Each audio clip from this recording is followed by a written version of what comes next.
بسم اللہ الرحمن الرحیم۔ السلام علیکم۔ اس دعا کا نام سید الاستغفار ہے۔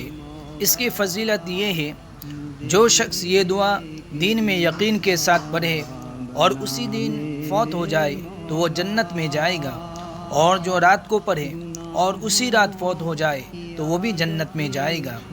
یہ دعا بندے کی عاجزی، اللہ پر بھروسہ اور اپنی کوتاہی کا اعتراف سکھاتی ہے۔ اس میں توحید، بندگی، شکر گزاری، استغفار اور دعا سب کچھ شامل ہے۔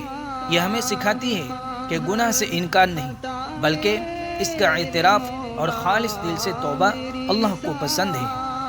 یہ دعا بندے کے اللہ سے تعلق کا اعتراف، اپنی کمزوری، گناہوں کا اعتراف اور مغفرت کی التجا پر مشتمل ہے۔ اس میں توحید کا اقرار ہے، اللہم انت ربی لا الہ الا انت، یا اللہ تو ہی میرا رب ہے، تیرے سوا کوئی معبود نہیں۔ خلقتنی وانا عبدک، تو نے مجھے پیدا کیا اور میں تیرا بندہ ہوں۔ عہد کا ذکر ہے، وانا علی عہدک ووعدک ما استطعت، میں تیرے وعدے اور عہد پر اپنی استطاعت کے مطابق قائم ہوں۔ گناہوں سے بچاؤ کی دعا ہے، اعوذ بک من شر ما صنعت، میں اپنے اعمال کے شر سے تیری پناہ مانگتا ہوں۔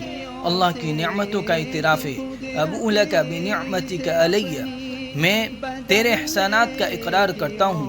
گناہوں کا اعتراف ہے، وابوء بذنبی، میں اپنے گناہوں کا اعتراف کرتا ہوں۔